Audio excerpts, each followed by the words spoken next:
ملی ہے خوبیاں انسان کو مدینے سے، چرائی پھول نے خوشبو وہاں پسینے سے۔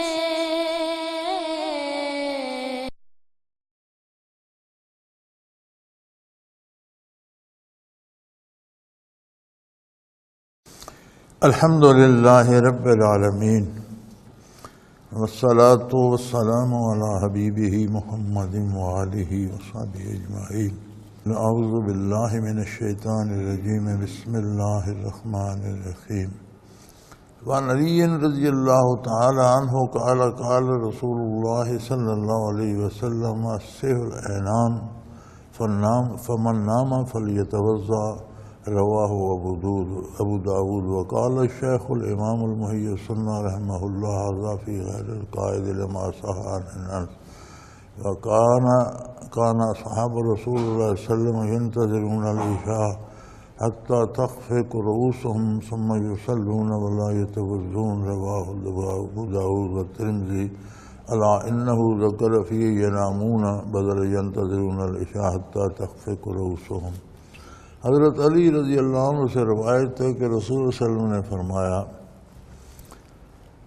کہ اعضاء کی چوکیداری دونوں آنکھوں بند ہونے سے ختم ہو جاتی ہے، لہذا جو شخص سو گیا وہ وضو کرے۔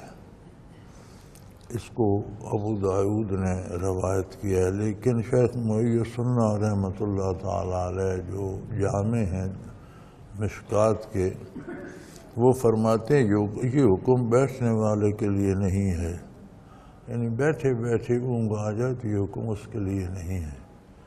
بیٹھے بیٹھے گر جائے یا پہلو پہ ٹیک لگا کے سو جائے تو اس کے لیے ہے، چونکہ اس نیند میں غفلت آ جاتی۔ جو بندہ بیٹھا ہے اسے اونگ آ بھی جائے تو وہ اتنا غافل نہیں ہوتا کہ اسے وضو کے ٹوٹنے کی خبر نہ ہو، جب تک وہ اپنے آپ کو سنبھال سکتا ہے بیٹھا رہتا ہے۔ جب نیند اتنی گہری ہو جائے کہ وہ غافل ہو جائے تو پھر وہ بیٹھ نہیں سکتا، گر جاتا ہے۔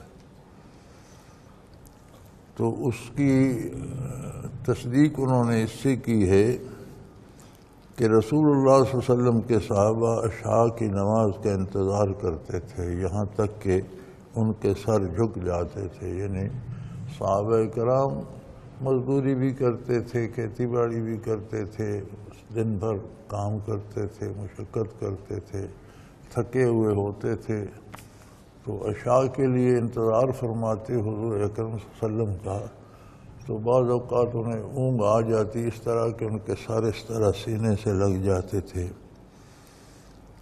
پھر حضور تشریف لے آتے تو سب کھڑے ہو جاتے، نماز ادا فرماتے، لیکن وضو نہیں کرتے تھے۔ یعنی اگر بیٹھے رہنے سے اونگ آ جائے اور اتنی غفلت نہ آئے کہ بندہ گر جائے تو اس سے وضو نہیں ٹوٹتا۔ اس کو ابو داود نے، ترمذی نے بیان کیا ہے، لیکن ترمذی نے نیامون کے بدلے ینتظرون العشاء تخفق رؤوسهم، انہوں نے یہ الفاظ لکھے ہیں کہ انتظار کرتے تھے عشاء کا تاکہ ان کے سر اس طرح سینہ مبارک پہ گر جاتے تھے۔ تو بیٹھے بیٹھے اونگ جانا اس میں اتنی غفلت نہیں ہوتی کہ اسے وضو کے ٹوٹنے کی خبر نہ ہو۔ تو اگر اتنا غافل ہو جائے کہ بیٹھ نہیں سکا، اس طرح گر جائے، پھر خواہ آنکھ کھل بھی جائے تو وضو کا اعتبار نہیں رہتا، چونکہ اتنا غافل ہو جاتے کہ اب اسے پتہ نہیں وضو رہا یا ٹوٹ گیا، تو وضو کرنا چاہیے۔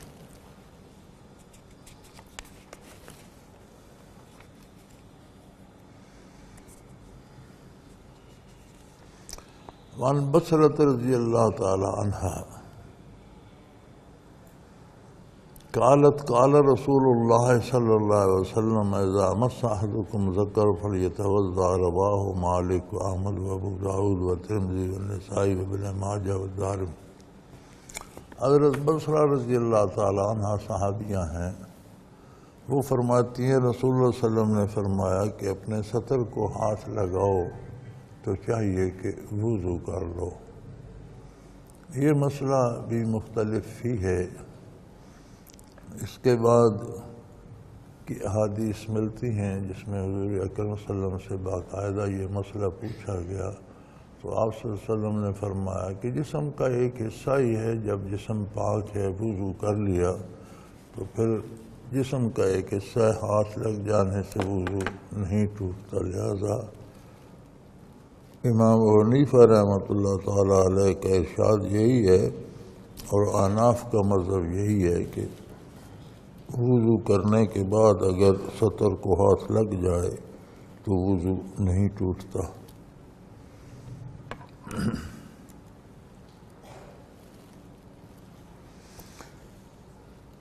وعن طلق بن علی رضی اللہ تعالی عنہ قال سئل رسول اللہ صلی اللہ علیہ وسلم عن مس الرجل ذکرہ بعد ما یتوضا قال هل هو الا بضعة منه رواہ ابو داود والترمذی والنسائی وروی ابن ماجہ نحوہ وقال شیخ الامام محی السنہ رحمہ اللہ ھذا منسوخ لأن ابو ہریرہ اسلم بعد غزوۃ تلق وقد روی ابو ہریرہ رسول اللہ صلی اللہ علیہ وسلم اذا اقضى احدکم بیدہ لا ذکری لیس بینہ وبینہ شیء فلیتوضأ رواہ الشافعی والدارقطنی ورواه النسائی عن بصرة الا انہ لم یذکر لیس بینہ وبینہ شیء۔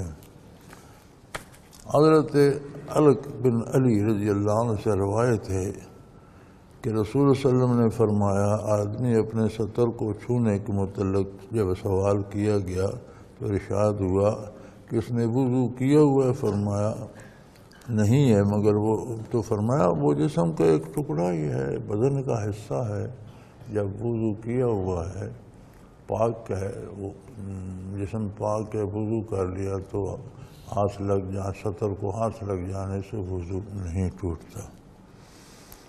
ابو داؤد اور ترمذی اور نسائی نے روایت کیا اس سے، اور ابن ماجہ نے شیخ محی السنہ رحمۃ اللہ علیہ جو جامع ہیں اس کے مشکات المصابیح کے، وہ فرماتے ہیں کہ یہ حدیث منسوخ ہے، ابو ہریرہ حضرت طلق کے آنے کے بعد مسلمان ہوئے۔ حضرت ابو ہریرہ کی روایت ہے کہ تمہارا ہاتھ اپنے سطر کو پہنچے اور درمیان میں کوئی پردہ نہ ہو، کپڑا نہ ہو تو وضو کرے۔ اس کو شافعی نے دارقطنی میں روایت کیا اور نسائی نے بصرہ سے، مگر یہ الفاظ ذکر نہیں کیے ولیس بینہ وبینہ شیء۔ وہی بات ہے کہ علماء میں اس پہ بحث ہے۔ بعض حضرات فرماتے ہیں کہ یہ حکم منسوخ ہے، لیکن امام ابو حنیفہ رحمۃ اللہ علیہ کی تحقیق کے مطابق یہی حکم ہے۔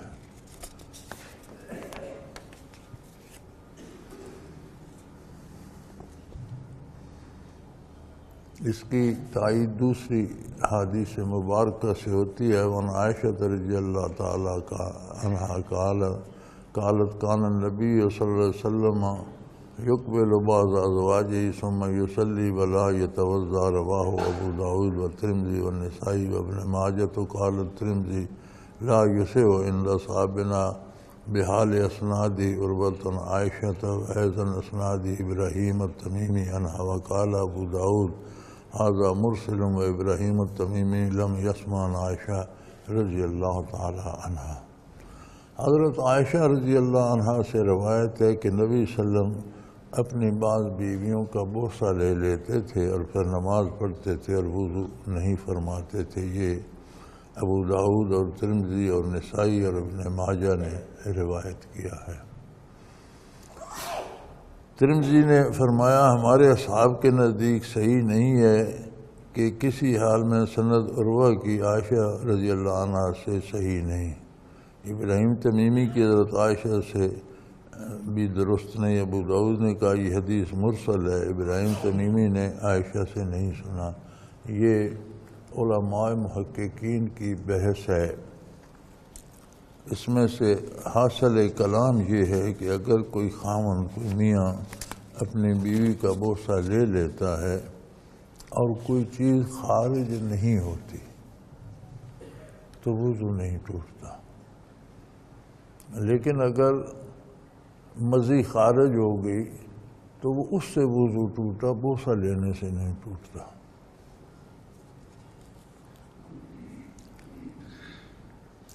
وعن ابن عباس قال اکل رسول اللہ صلی اللہ علیہ وسلم کتفا ثم مسح یدہ بمسح کان تحتہ ثم قام فصلی رباہ ابو داؤد وابن ماجہ۔ حضرت ابن عباس رضی اللہ عنہ سے روایت ہے کہ رسول اللہ صلی اللہ علیہ وسلم نے بکری کا شانہ کھایا۔ آپ صلی اللہ علیہ وسلم کو بکری کا شانہ بہت پسند تھا۔ شانہ سے مراد ہے اس جوڑ سے اوپر یہ جو تھوڑا سا گوشت ہوتا ہے، اس میں زیادہ تو ایک چوڑی سی ہڈی ہوتی ہے اور اس پر تھوڑا سا گوشت ہوتا ہے، تو عموماً وہ ہڈی تو آج کل قصاب بھی نکال دیتے ہیں، درمیان سے چوڑی سی ہڈی ہوتی ہے، شانے کی ہڈی اسے کہتے ہیں، تو وہ گوشت حضور اکرم صلی اللہ علیہ وسلم کو بہت پسند تھا۔ تو حضرت عباس رضی اللہ عنہ فرماتے ہیں کہ حضور صلی اللہ علیہ وسلم نے بکری کا شانہ کھایا اور جس چٹائی پر جلوہ افروز تھے اس سے اپنا ہاتھ پونچھا اور کھڑے ہوئے اور نماز ادا فرمائی۔ تو علماء حق فرماتے ہیں کہ اگر اس کی جو اس میں تراوت ہے یا اس میں جو اثر ہے تیل کا یا گھی کا، اگر وہ زیادہ نہ ہو اور آپ صلی اللہ علیہ وسلم نے صرف اپنی انگلیاں استعمال فرمائیں اور گوشت اٹھا کر منہ میں ڈالا اور ہاتھ پہ وہ تراوت نہیں آئی، تو وہ انگلیاں آپ نے جس چٹائی پہ تشریف فرما تھے اسی سے صاف کر دی۔ اگر وہ اس کی تراوت منہ میں بھی لگ جائے ہاتھ، تو پھر کلی کرنا ضروری ہے، ہاتھ دھونے چاہیے۔ لیکن اگر انگلی سے بوٹی اٹھا لی، کھا لی اور بوٹی بھونی ہوئی تھی، اس میں گھی وغیرہ کی وہ نہیں تھی، تو پھر کلی کرنے کی بھی ضرورت نہیں ہے۔ اور ہاتھ میں چونکہ کچھ نہ کچھ لگ جاتا ہے تو حضرت صلی اللہ علیہ وسلم نے اسے چٹائی سے وہ انگلیاں مبارک صاف کر لیں۔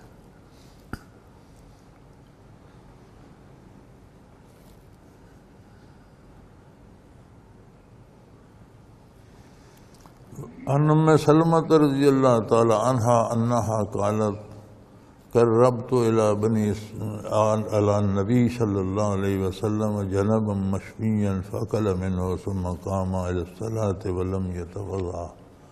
حضرت ام سلمہ رضی اللہ تعالی عنہا فرماتی ہیں کہ میں نے نبی صلی اللہ علیہ وسلم کو بکری کا پہلو کا گوشت بھنا ہوا دیا۔ اب بکری کے پہلو پہ بھی بڑا کم گوشت ہوتا ہے، تو وہ بھنا ہوا تھا۔ بھنا ہوا سے مراد ہے آگ پر بھنا ہوا تھا۔ ایک بھنا ہوا ہوتا ہے جو آج کل گھی میں بھونتے ہیں، وہ اور چیز ہے۔ تو گوشت کو نمک وغیرہ لگا کر انگاروں پر یا آگ پر بھون لینا، وہ اس میں تراوت نہیں ہوتی۔ گھی میں جو بھونا جاتا ہے اس میں ساری وہ گھی کی تراوت آ جاتی ہے۔ تو میں نے بکری کے پہلو کا بھنا ہوا گوشت حضور اکرم صلی اللہ علیہ وسلم کے قریب کر دیا۔ آپ نے اس میں سے کھایا اور نماز کے لیے کھڑے ہوئے اور وضو نہیں کیا۔ گویا اس کے کھانے سے وضو نہیں ٹوٹتا۔ اگر اس میں کوئی تراوت دست مبارک سے لگتی تو ہاتھ مبارک صاف کرتے، گویا وہ اس طرح خشک تھا کہ حضور نے کھایا اور ہاتھ بھی نہیں دھوئے، کلی بھی نہیں کی، وضو نہیں کیا۔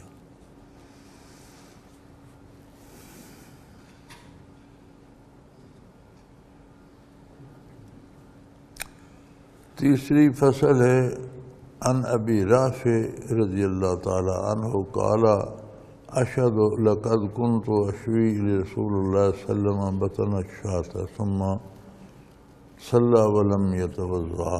حضرت ابو رافع رضی اللہ عنہ سے روایت ہے کہ میں اس بات کی گواہی دیتا ہوں کہ رسول اللہ صلی اللہ علیہ وسلم کے لیے بکری کا گوشت بھونتا۔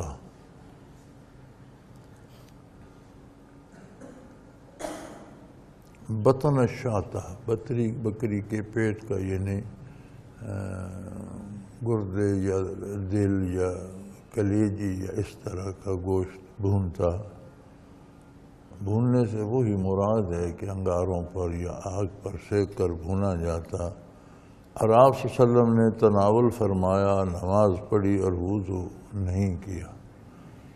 یہ مسلم نے اس کو روایت کیا۔ تو یہاں بھی وہی بات ہے کہ وہ بھونا ہوا اتنا خشک تھا کہ نہ وہ دست مبارک سے اس کی کوئی تری آئی اور نہ دہن مبارک سے، تو حضور اکرم صلی اللہ علیہ وسلم نے اسی طرح نماز ادا فرمائی۔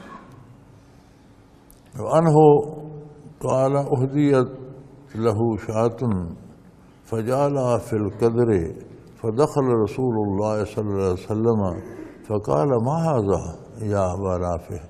قال شاۃ اہدیت لنا یا رسول اللہ فطبختها فی القدر قال ناولنی الذراع یا ابا رافع فناولته الذراع ثم قال ناولني الذراع الآخر فناولته الذراع الآخر ثم قال ناولني الذراع الآخر فقال يا رسول الله إنما للشاة ذراعان فقال له رسول الله صلى الله عليه وسلم أما إنك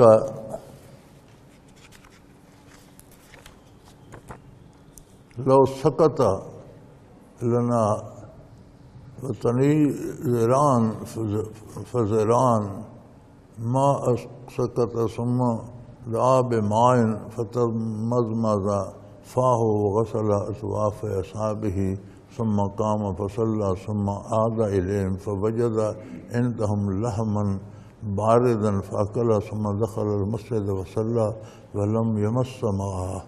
رواه أحمد ورواه الدارمي عن أبي عبيد إلا أنه یذکر ثم دعا بماء إلی آخری۔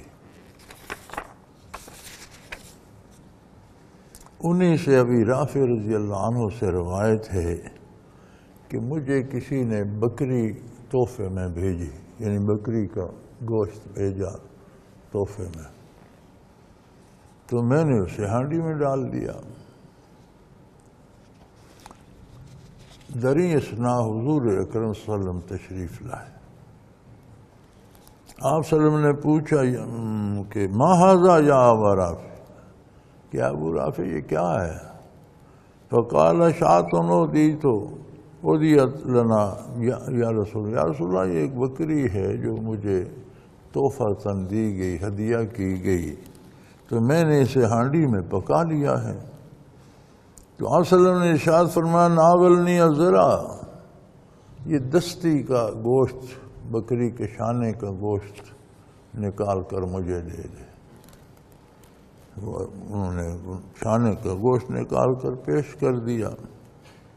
حضور نے تناول فرمایا، چونکہ وہ تھوڑا سا گوشت ہوتا ہے تو فرمایا مجھے دوسرا شانہ بھی دے دے۔ وہ کہتے میں نے دوسرا بھی پیش کر دیا، آپ نے وہ بھی تناول فرما لیا اور مجھے فرمایا مجھے اور شانہ دے دے۔ تو ابو رافع فرماتے ہیں میں نے عرض کی یا رسول اللہ انما للشاۃ ذراعان، میں نے عرض کی یا رسول اللہ بکری کے تو دو ہی شانے ہوتے ہیں، میں پیش کر چکا ہوں۔ صلی اللہ علیہ وسلم نے فرمایا کہ کاش تو خاموش رہتا، ہانڈی سے شانہ تلاش کرتا بجائے بات کرنے کے، تو تجھے مل جاتا، جب تک میں مانگتا رہتا تو دیتا رہتا۔ تو یہ معجزہ ہوتا حضور اکرم صلی اللہ علیہ وسلم کا کہ میں نے جب مانگ لیا تھا تو تجھے بات کرنے کی کیا ضرورت تھی؟ تو ہانڈی میں چمچہ ڈالتا، شانہ آ جانا تھا اس پر۔ اگر میں پھر مانگتا تو پھر تلاش کرتا، پھر مل جانا۔ تجھے اس بات سے کیا غرض تھی کہ دو شانے ہوتے ہیں بکری کے یا چار ہوتے ہیں؟ یہ تو میں بھی جانتا۔ جب میں نے مانگ ہی لیا تھا تو تجھے بات نہیں کرنی چاہیے تھی، تجھے خاموشی سے شانہ تلاش کرنا چاہیے تھا، اور جب تک میں مانگتا رہتا تجھے ملتے رہتے، لیکن تو خامخواہ بول پڑا۔ پھر آپ نے پانی طلب فرمایا اور کلی کی اور ہاتھ مبارک سے جہاں جہاں گوشت لگا تھا انگلی مبارک جو تھیں ان کو دھویا اور نماز ادا فرمائی۔ نماز سے فارغ ہو کر واپس آئے، انہی کے گھر میں تشریف لائے تو وہاں ان گھر والوں کے پاس بکری کا ٹھنڈا گوشت تھا، وہی جو حضور نے بھی تناول فرمایا۔ پھر آپ تو نماز کے لیے تشریف لے گئے، واپس آئے تو گوشت تھا لیکن ٹھنڈا ہو چکا تھا، آپ نے اس میں سے بھی تھوڑا سا تناول فرمایا، اور پھر نہ ہاتھ صاف کیے، نہ کلی کی، نہ پانی طلب فرمایا۔ تو اس میں سے کوئی ایک آدھ بوٹی حضور نے ویسے انگلی مبارک سے اٹھا لی ہوگی، جس سے تراوت ہاتھ پر لگی، نہ منہ میں زیادہ لگی، تو وہاں کلی کرنے کی یا ہاتھ دھونے کی ضرورت محسوس نہ فرمائی۔ وَأَنَسْ بْنِ مَالِكٍ قَالَ كُنْتُ أَنَا وَأَبِي أَبُو طَلْحَةَ جَلُوسًا فَأَكَلْنَا لَحْمًا وَخُبْزًا ثُمَّ دَعَوْتُ بِوُضُوءٍ فَقَالَ لِمَ تَوَضَّأْتَ فَقُلْتُ لِهَذَا الطَّعَامِ الَّذِي أَكَلْنَا فَقَالَ أَتَوَضَّأُ مِنَ الطَّيِّبَاتِ لَمْ يَتَوَضَّأْ مِنْهُ مَنْ هُوَ خَيْرٌ مِنْكَ صلی اللہ علیہ وسلم۔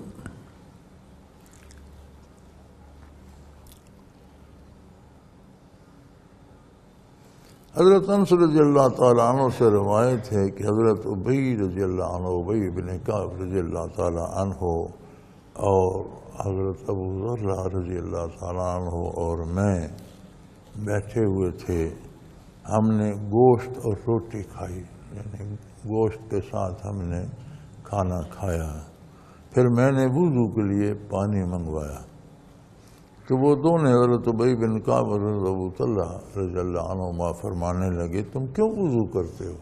یعنی جب تمہارا وضو ہے تو کھانا کھانے کے بعد دوبارہ وضو کیوں کرتے ہو؟ تو میں نے کہا اس کھانے کی وجہ سے جو ہم نے کھایا ہے، میں کھانے کی وجہ سے چاہتا ہوں دوبارہ وضو کر لوں۔ تو ان دونوں نے فرمایا کہ کیا پاکیزہ چیزیں کھانے سے وضو کریں؟ حلال طیب پاکیزہ کھانے سے وضو فاسد ہو جاتا ہے؟ اس ہستی نے تو وضو نہیں کیا جو تم سے بہت بہتر تھی۔ رسول اللہ صلی اللہ علیہ وسلم کھانا کھانے کے بعد وضو نہیں فرماتے تھے۔ یہ الگ بات ہے کہ تراوت دان مبارک سے لگ گئی تو کلی فرما لیتے تھے، ہاتھ مبارک سے لگ گئی تو دھو لیتے تھے، اگر انگشتۂ مبارک سے لگتی تھی تو صرف انگشتۂ مبارک صاف کرتے تھے، سارا ہاتھ بھی نہیں دھوتے تھے، تو گویا جو وہ اس کی تراوت سی لگ جاتی تھی اسے صاف فرما لیتے تھے۔ تم کس لیے وضو کرتے ہو؟ تم کون ہوتے ہو؟ تم زیادہ پارسا ہو؟ تو گویا مراد اتباع رسول اللہ صلی اللہ علیہ وسلم اور اللہ کی اطاعت ہے، اپنی طرف سے نیکیاں نہیں گھڑنی چاہیے کہ یہ بھی کر لوں یہ بھی کر لوں، یہ بہت پارسائی ہے۔ ساری نیکی، ساری پارسائی، سارا تقدس اتباع نبوت میں ہے، اپنی طرف سے زائد باتیں نہیں گھڑنی چاہیے۔ یہ تو کھانے کے آداب ہیں نا، ویسے بھی بعض لوگ عجیب و غریب چلا کشیاں کرتے ہیں، جی میں 40 دن پانی میں کھڑا رہا۔ بھئی یہ کون سی عبادت ہے؟ نبی صلی اللہ علیہ وسلم کسی پانی میں کھڑے رہے اور راتوں کو چلا کشی کرتے رہے؟ اگر نہیں تو تم کون ہوتے ہو؟ اسی طرح کے عملیات عامل لوگ بتاتے رہتے ہیں اور انہیں بڑی پارسائی، اور میں دیکھتا ہوں لوگوں کے اخباروں میں بھی شائع ہوتے ہیں اس نے اتنی چلا کشی کی اور وہاں سانپ آ جاتے تھے اور بچھو ہے، کیا فائدہ؟ یہ سب فضولیات ہیں۔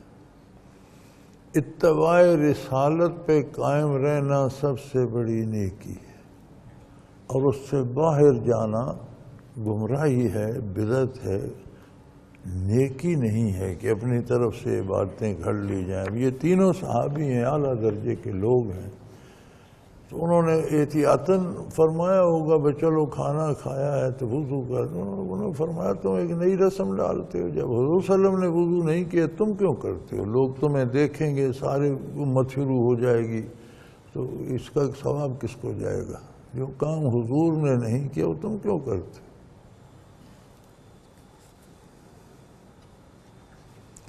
وعن ابن عمر رضی اللہ تعالی عنہ کان یقول قبلۃ الرجل امرأۃ وجسها من الملامسة ومن قبل امرأة او جسها بیدہ فعلیہ الوضوء۔ حضرت ابن عمر رضی اللہ عنہ سے روایت ہے کہ کسی نے اپنی بیوی کا بوسہ لیا یا اسے ملامست کی، مل کر بیٹھے یا سینے سے لگایا یا اس طرح سے، تو اس پر وضو لازم آتا ہے۔ حضرت ابن مسعود رضی اللہ عنہ سے بھی روایت ہے، وہ کہا کرتے تھے کہ بیوی کو مس کرنے سے وضو آتا ہے۔ اس کو مالک رحمۃ اللہ نے روایت کیا، اور حضرت ابن عمر سے روایت ہے، عمر خطاب فرمایت کرتے تھے کہ عورت کا بوسہ لینا لمس ہے، اس سے وضو کرو۔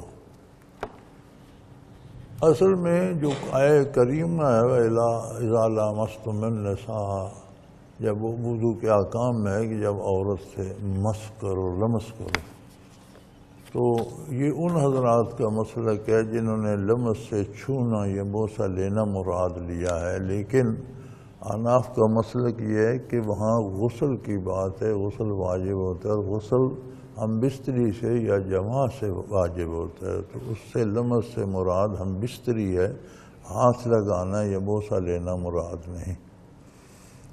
تو علماء احناف کے نزدیک اگر بوسہ لیتا ہے یا ہاتھ لگاتا ہے تو شہوت آ گئی یا مزی آ گئی تو اس سے وضو ٹوٹ گیا، محض لمس سے وضو نہیں ٹوٹتا۔ اس کی تائید میں احادیث مبارکہ بھی ہیں جن سے یہ اخذ کیا گیا۔ جن حضرات نے لمس سے ہاتھ لگانا اخذ کیا ہے، چونکہ وہاں لمس پر غسل واجب ہے قرآن کی آیت میں، تو غسل ہم بستری سے واجب ہوتا ہے، تو اس کا معنی ہم بستر ہونا ہے۔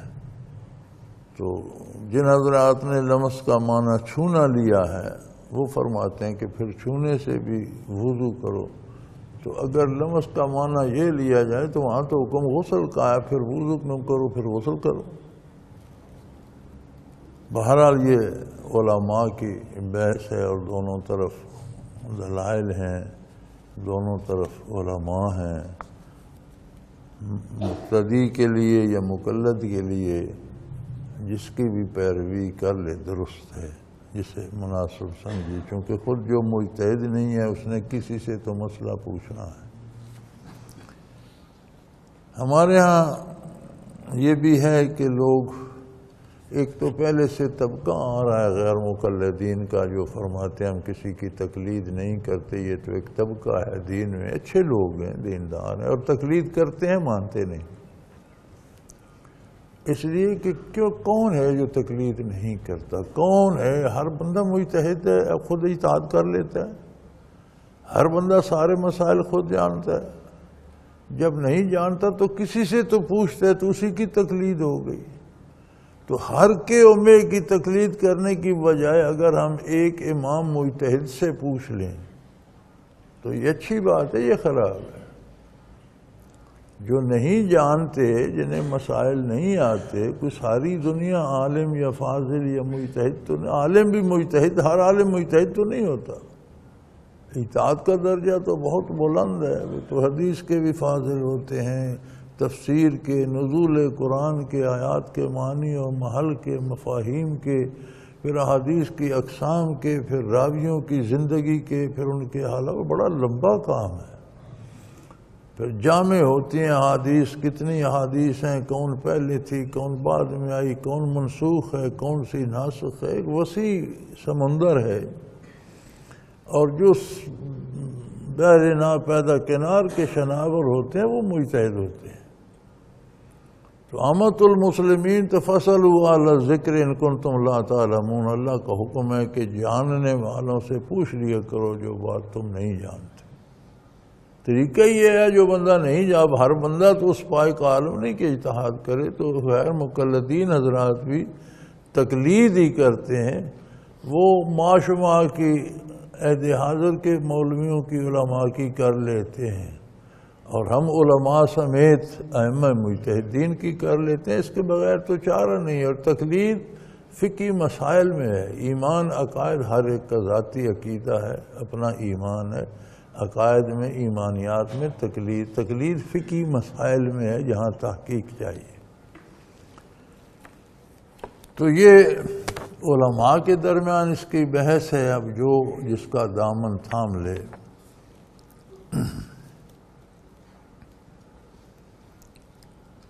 عن ابن مسعود كان يقول من قبلت الرجل امرأة فلت الوضوء۔ عن ابن عمر ان عمر بن الخطاب قال ان القبلة من اللمس فتوضأ وضوء منها۔ وعن عمر بن عبد العزيز رضي الله تعالى عن تميم الدارمي قال رسول الله صلى الله عليه وسلم الوضوء من كل دم سائل۔ رواه الداري وكتمي۔ قال عمر بن العزيز لم يمسح من تميم الدارمي ولا رواہ یزید بن خالد یزید بن خالد محمد بن مجہولان۔ حضرت عمر بن عزیز تمیم دارمی سے روایت کرتے ہیں کہ رسول اللہ نے فرمایا ہر بہنے والے خون سے لازم آتا ہے وضو، لازم آتا ہے، یعنی اگر کسی جگہ سے بدن سے اتنا خون نکلے کہ وہ بہہ نکلے تو اس سے وضو ٹوٹ جاتا ہے۔ اب یہی مسلک امام ابو حنیفہ رحمۃ اللہ تعالیٰ کا ہے کہ اگر اتنا خون نکل آئے جو بہے نہیں تو خیر ہے، لیکن اگر اتنا نکل آئے کہ جو بہنا شروع کر دے تو اس سے وضو ٹوٹ جاتا ہے۔ اس کو دارقطنی نے روایت کیا ہے۔ یہ دارقطن بھی بغداد کا ایک محلہ تھا اور یہ علامہ وہاں کے اس کے رہنے والے تھے، اس لیے انہیں دارقطنی کہتے ہیں۔ اور وہ فرماتے کہ عمر بن العزیز نے تمیم دارمی سے نہیں سنا۔ تمیم دارمی تو اس زمانے کے تھے اور عمر بن العزیز بہت بعد میں آئے، لہذا ان کی ملاقات ممکن نہیں ہے، ان سے نہیں سنا نہ ان کو دیکھا۔ پھر اس سند میں یزید بن خالد اور یزید بن محمد دونوں جو ہیں وہ مجہول ہیں، یعنی ان کے حالات جو ہیں وہ پوری طرح واضح نہیں ہیں، لیکن دوسرے علماء فرماتے ہیں کہ انہوں نے براہ راست ان سے نہیں سنا ہوگا، لیکن ان کے حوالے سے حدیث تو سنی۔ اور جن راویوں کو آپ مجہول کہہ رہے ہیں ان کے مجہول ہونے پہ بھی بحث ہے کہ کس درجے کے وہ مجہول کہتے ہیں، جس کے بارے صحیح حالات کا علم نہ ہو تو وہ اس درجے میں نہیں ہے کہ ان کے۔ بہرحال یہ علماء کی بحث ہے۔ احناف کا مذہب یہی ہے کہ اگر خون جاری ہو جائے تو وضو نہیں رہتا۔ باب و آداب الخلا۔ خلا یوں تو خالی جگہ کو کہتے ہیں، اور عموماً آدمی جہاں فارغ ہونے کے لیے جاتا ہے تو وہ مجلس میں تو پاخانہ وغیرہ نہیں کرتا، تنہائی میں خالی جگہ کوئی نہ ہو تو ہی وہ فارغ ہوتا ہے، تو اس لیے اسے خلا کہتے ہیں۔ اور آپ بھی ہمارے ہاں بھی عام اردو میں بھی بیت الخلا ہی رائج ہے۔ ویسے تو خلا کا معنی خالی جگہ ہے، لیکن اس میں چونکہ آدمی تنہا اور خالی اور کوئی دوسرا نہیں ہوتا اسے خلا کہا جاتا ہے۔ اس کے آداب کے بارے میں ہے۔ عن ابی ایوب الانصاری رضی اللہ تعالی عنہ قال قال رسول اللہ صلی اللہ علیہ وسلم اذا اتیتم الغائط فلا تستقبلوا القبلة ولا تستدبروها ولكن شرقوا اور غربوا متفق علیہ۔ وقال الشیخ الامام محی السنہ رحمہ اللہ هذا حدیث فی الصحراء واما فی البنیان فلا باس۔ لما روی من عبد اللہ بن عمر قال ارتقیت فوق بیت حفصۃ لبعض حاجتی فرأیت رسول صلی اللہ علیہ وسلم یقضی حاجتہ مستبدر القبلۃ مستقبل الشام متفق علیہ۔ حضرت ابو ایوب انصاری رضی اللہ تعالیٰ عنہ سے روایت ہے، وہ فرماتے ہیں رسول اللہ صلی اللہ علیہ وسلم نے ارشاد فرمایا کہ جب تم رفع حاجت کے لیے جاؤ تو نہ قبلہ کی طرف منہ کرو اور نہ پیٹھ کرو، لیکن مشرق یا مغرب کی طرف کر لو۔ یہ متفق علیہ حدیث ہے۔ چونکہ مدینہ منورہ میں قبلہ بجانب جنوب ہے، تو نہ جنوب کی طرف منہ کرو نہ شمال کی طرف کرو، نہ قبلہ کی طرف منہ کرو نہ پیٹھ کرو، مشرق یا مغرب کے۔ ہمارے ہاں قبلہ مغرب کو ہے تو یہاں یہ حکم ہوگا کہ نہ مغرب کو منہ کرو نہ مشرق کو، شمال جنوب کو کر لو۔ تو حضرت شیخ محی السنہ یعنی جامع جو ہیں اس مشکات کے، وہ فرماتے ہیں کہ یہ حکم کھلی جگہ کے لیے ہے، بند کمرے میں یا غسل خانے میں یہ پابندی نہیں ہے، کھلی جگہ پر بیٹھے تو یہ حکم ہے۔ اس لیے کہ عبداللہ بن عمر رضی اللہ عنہ سے روایت کی گئی ہے کہ میں حضرت حفصہ کے گھر کی چھت پر رضی اللہ تعالیٰ عنہ کی چھت پر کسی کام کے لیے چڑھا تو میں نے رسول اللہ علیہ وسلم کو دیکھا قبلہ کی طرف پیٹھ کے کر کے رفع حاجت فرما رہے تھے، جبکہ آپ کا منہ مبارک شام کی طرف تھا۔ تو مدینہ منورہ میں شام کی طرف منہ کیا جائے تو مکہ مکرمہ کی طرف پشت ہو جاتی ہے، لیکن اس پہ علماء بحث فرماتے ہیں، وہ فرماتے ہیں کہ یہ ضروری نہیں ہو سکتا ہے انہیں دیکھنے میں غلطی لگی ہو، عین شام کی طرف رخ انور نہ ہو، تھوڑا سا اس طرف ہو تو پھر پشت مبارک بیت اللہ کی طرف نہیں آتی، تو اس پہ اتفاق نہیں کرتے اور فرماتے ہیں کھلی جگہ کی پابندی ہے، لیکن گھر میں بھی یہ پابندی ہو تو بہت مناسب ہے کہ بیت الخلاء میں جب وہ جگہ بنائی جاتی ہے فارغ ہونے کی تو احتیاط کی جائے کہ قبلہ کی طرف پشت بھی نہ آئے، منہ بھی نہ آئے۔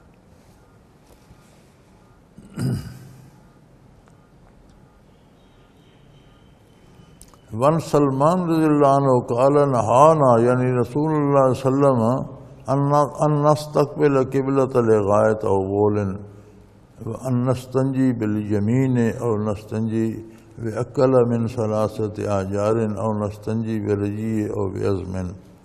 حضرت سلمان رضی اللہ عنہ سے روایت ہے، وہ فرماتے ہیں رسول صلی اللہ علیہ وسلم نے ہم کو جن چیزوں سے منع کیا وہ یہ ہے کہ ہم رفع حاجت کرتے وقت، پیشاب یا پاخانہ کرتے وقت نہ قبلے کی طرف منہ کریں نہ پشت کریں، اور دائیں ہاتھ سے استنجا نہ کریں، یا 3 پتھروں سے کم استنجا نہ کریں، یا ہم جانور کے گوبر یا ہڈی سے استنجا نہ کریں۔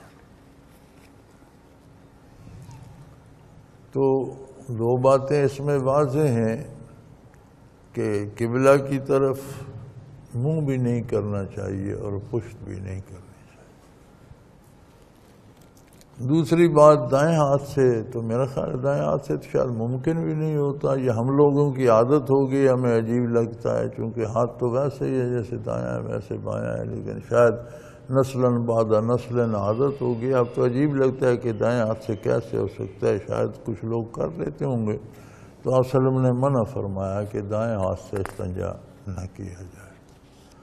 تیسری بات ارشاد فرمائی کہ گوبر ہڈی وغیرہ سے استنجا نہ کیا جائے۔ اس کی تفصیل میں علماء حق فرماتے ہیں کہ ایک تو یہ اگر آپ جسم کہیں گیلا ہے، پلیدی لگی ہوئی ہے تو گوبر لگائیں گے تو وہ بجائے صاف کرنے کے ساتھ کچھ خود چمٹ جائے گا، ہڈی ہے وہ کما حقوق صاف نہیں کرے گی، تو ڈھیلے استعمال کیے جاتے تھے مٹی کے، تو ڈھیلے بھی حضور نے فرمایا کہ 3 ہوں، لیکن دوسری حدیث میں بھی ارشاد ہے مقصد یہ ہے کہ نجاست بدن سے نہ رہے، اگر 2 سے بھی حاجت پوری ہو جائے نجاست نہ ہے تو وہ بھی درست ہے کہ ایک حدیث میں ارشاد ہے کہ ایک صحابی کو ڈھیلے لانے کا حکم دیا تو وہ 2 ڈھیلے لایا اور 1 ٹکڑا گوبر کا اٹھا لائے، تو حضور نے گوبر قبول نہیں فرمایا اور وہ ڈھیلے قبول فرما لیے اور 2 ہی استعمال فرمائے۔ تو مقصد یہ ہے کہ جسم کے ساتھ ناپاکی نہ رہے۔ آج کل میرا خیال ہے دور بدل گیا ہے، بہت ہی دیہات میں بھی گھروں میں بھی باتھ روم غسل خانے بن گئے ہیں، اور عموماً لوگ پانی استعمال، جو سب سے بہترین چیز ہے جس سے عمدہ پاکیزگی ہو جاتی ہے، سب سے اعلیٰ پاکیزگی ہو جاتی ہے، سب سے عمدہ ہے۔ اور گوبر اور ہڈی وغیرہ سے آپ نے منع فرمایا تو علماء فرماتے ہیں کہ یہ گوبر اور ہڈی جو ہے اس میں جنات کی غذا ہوتی ہے، اس لیے حضور نے اس لیے بھی منع فرما دیا۔ جنات کی غذا کیسے، کیا جنات ہڈیاں اور گوبر کھاتے؟ نہیں، جنات جس میں لطیف ہوتے ہیں، نظر نہیں آتے۔ ان کی غذا ایک قسم کی انرجی ہوتی ہے، جیسے بجلی ایک طاقت ہے، نظر نہیں آتی، گرفت میں نہیں آتی، لیکن ہے۔ اسے انرجی یا طاقت یا قوت کہتے ہیں۔ جنات کی غذا یہی انرجی ہوتی ہے۔ تو ان کے لیے اللہ نے جو مباح کی وہ یہ ہے کہ گڈھیوں میں، گوبر وغیرہ میں جو انرجی بچ جاتی ہے وہ وہاں سے اسے سک کر لیتے ہیں۔ یہ نہیں کہ وہ گوبر کھاتے رہتے ہیں یا ہڈیاں چباتے رہتے ہیں، ان میں جو وہ طاقت قسم کی چیز ہڈیوں میں بھی ہو، بڑیوں میں گودا بھی ہوتا ہے، اس میں سب سے زیادہ طاقت ہوتی ہے۔ اسی طرح گوبر میں بھی غلہ آدھا ثابت نکال دیتے ہیں جانور، یا پٹھے کھاتے ہیں تو اس کی طاقت بھی ساری اس سے نکال نہیں لیتے، کچھ نہ کچھ طاقت اس میں رہ جاتی ہے، تو وہ وہاں سے انرجی سک کر لیتے ہیں، کھینچ لیتے ہیں۔ تو یہ ان کی حلال غذا ہے۔ لیکن آج کل تو میرا خیال ہے کھانا آدمی کم کھاتے ہیں، جنات زیادہ کھا جاتے ہیں، اور جنات کے کھانے کا پتہ یوں چلتا ہے کہ ایک آدمی 10 روٹیاں کھا جاتا ہے تو اتنی بھوک اسے کہاں سے آ گئی کہ وہ بیل جتنا کھانا کھا گیا۔ اس کی وجہ یہ ہوتی ہے کہ شیاطین یا جنات اس میں سے غذائیت جو تھی یا انرجی جو تھی وہ انہوں نے سک کر لی، پیچھے پھونک تھا، اس سے پیٹ نہیں بھرتا۔ غذا میں جو طاقت ہوتی ہے پیٹ اس سے، غذا کی کوانٹٹی سے نہیں بھرتا۔ غذا میں جو انرجی، قوت اور طاقت ہوتی ہے پیٹ اس سے بھرتا ہے۔ تو یہ لوگ زیادہ کیوں کھاتے ہیں، ہر وقت کھاتے رہتے ہیں؟ اس لیے کہ شیاطین اور جنات ان کے ساتھ کھا رہے ہوتے ہیں۔ اب مغرب میں جائیں، یہاں ساتھی بیٹھے ہیں مغرب سے آئے ہوئے، ہر وقت کھاتے رہتے ہیں، ہر وقت جب دیکھو کھا رہے ہیں۔ میں ایک دفعہ جا رہا تھا بریڈ فورڈ سے لندن، تو میرا خیال ہے آدھے گھنٹے کی فلائٹ ہے، تو بریڈ فورڈ ایئرپورٹ پر ایک نوجوان آیا، وہاں بیٹھ کر اس نے کھانا کھایا۔ جہاز میں سوار ہوئے تو کھانے کا وقت تھا، انہوں نے کھانا لیا، اس نے ڈٹ کے کھایا۔ لندن ایئرپورٹ پر اترے سیدھا ہوٹل میں چلا گیا۔ کیا کمال ہے کہ ایک گھنٹے کے اندر اندر بندے نے 3 دفعہ پورا کھانا کھا لیا۔ یہ کیسے کھا لیا؟ اصل کھانے میں جو قوت ہوتی ہے وہ تو جن اور شیطان کھا لیتے ہیں جو ساتھ ہوتے ہیں، تو پیچھے پھونک رہ جاتا ہے، اس سے پیٹ کب بھرتا ہے؟ کھا لیا تو پھر وہ پیٹ تو خالی رہا۔ تو یہ ہے کہ کھاتے رہیں، پاخانہ کرتے رہیں، بیت الخلاء جاتے رہیں، تو بھوک تو تب مرے گی جب جو بدن کا تقاضا ہے اتنی انرجی بدن کو ملے گی۔ یہاں ایک ایک روٹی سے کیوں پیٹ بھر جاتا؟ الحمدللہ یہاں جنات وغیرہ نہیں نا گھستے، تو کھانا بندہ اپنا پورا کھاتا ہے، تو ایک روٹی سے بھی مل جائے تو پیٹ بھر جاتا ہے۔ بہت کھانے والا بھی کوئی یہاں آ جائے تو یہاں تو بہت نہیں کھاتا۔ جس سے پوچھو صبح حلوہ بنا ہوتا ہے، کہتا ہے تھوڑا سا کھایا۔ بھی تھوڑا کیوں کھایا؟ اتنا مزیدار تھا، بس اتنا ہی کھایا جا سکتا۔ اس کی اپنی قوت موجود ہوتی ہے نا کھانے کی۔ تو کوئی یہ دیکھنا چاہے کہ شیطان یا جن تو نہیں کھا گے، تو یہ پتہ چل جاتا ہے کہ کھانے کی مقدار میں نے کتنی کھائی اور اتنی کیوں کھائی۔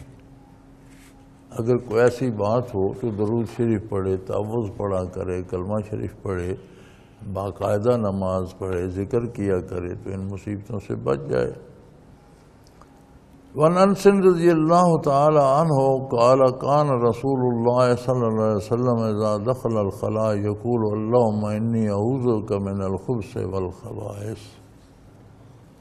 حضرت انس رضی اللہ عنہ سے روایت ہے، رسول اللہ صلی اللہ علیہ وسلم جب بیت الخلاء میں داخل ہوتے یا کہیں بھی رفع حاجت کے لیے جب آپ تشریف رکھتے تو پہلے یہ دعا پڑھتے، اے اللہ میں پلید جنوں اور پلید جنیوں سے تیری پناہ مانگتا ہوں۔ اللہم انی اعوذک من الخبث والخبائث۔ پلید مذکر اور مؤنث دونوں قسم کے، پلید جنوں شیطانوں سے اور پلید ان کی عورتوں سے تیری پناہ مانگتا ہوں، اس لیے کہ ان ناپاک جگہوں پر عموماً جنات و شیاطین جو بے دین اور کافر ہیں ان کا مجمع رہتا ہے۔ تو علماء فرماتے ہیں کہ بیت الخلاء میں جانے سے پہلے یہ دعا پڑھ لینا مسنون ہے، پڑھ لینی چاہیے۔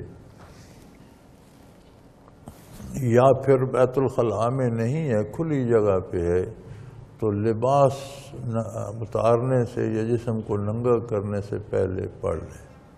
پھر بھی یاد نہیں رہی اور بیت الخلاء میں بیٹھ گیا تو پھر زبان سے ادا نہ کرے، لیکن دل میں پھر بھی پڑھ لے، کیونکہ اس حالت میں الفاظ زبان سے نکالنا جائز نہیں ہے۔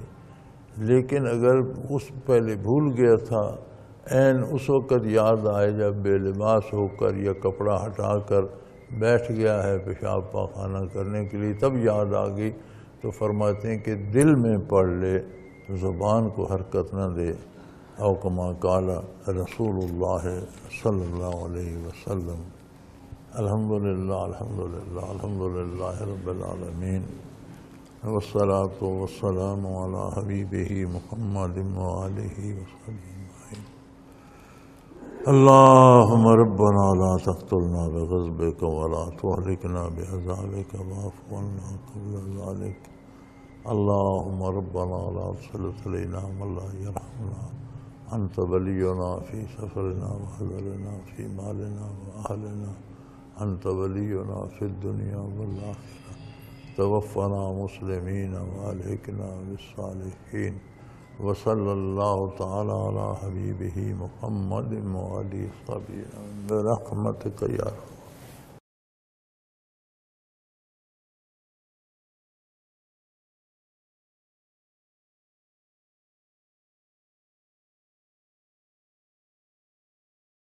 حضرت امیر محمد اکرم آوان مد ظلہ العالی دارالعرفان منارہ ضلع چکوال میں سالہ سال سے قرآن و حدیث کے اوپر خطابات کر رہے ہیں اور سلسلہ نقشبندیہ اویسیہ کے مطابق لوگوں کو ذکر الہی کی تربیت دے رہے ہیں۔ وہ قرآن پاک کی تفسیر ترتیب وار بیان کر رہے ہیں۔ تفسیر قرآن کو وہ موجودہ ملکی اور بین الاقوامی حالات کے مطابق بیان کرتے ہیں۔ موٹر وے سے کلر کہار کے انٹرچینج سے نکلتے ہوئے، کلر کہار کی جھیل سے ہوتے ہوئے، میانی، بوچھال اور نور پور سے گزرتے ہوئے دارالعرفان منارہ پہنچ سکتے ہیں۔ حضرت امیر محمد اکرم آوان نے بچیوں اور بچوں کی دینی اور دنیاوی تعلیم کے لیے سقارہ اکیڈمی کے نام سے ایک درسگاہ بھی قائم کی ہے، جس کا افتتاح ملک پاکستان کے صدر جنرل محمد ضیاء الحق نے اپنے دست مبارک سے کیا تھا۔ وہ تمام احباب جو اسلام کی طلب رکھتے ہیں، ان سے گزارش ہے کہ دارالعرفان منارہ ضلع چکوال میں امیر محمد اکرم آوان صاحب کے خطابات سے مستفید ہوں۔ وہ ہر جمعے کو نماز سے پہلے بیان فرماتے ہیں۔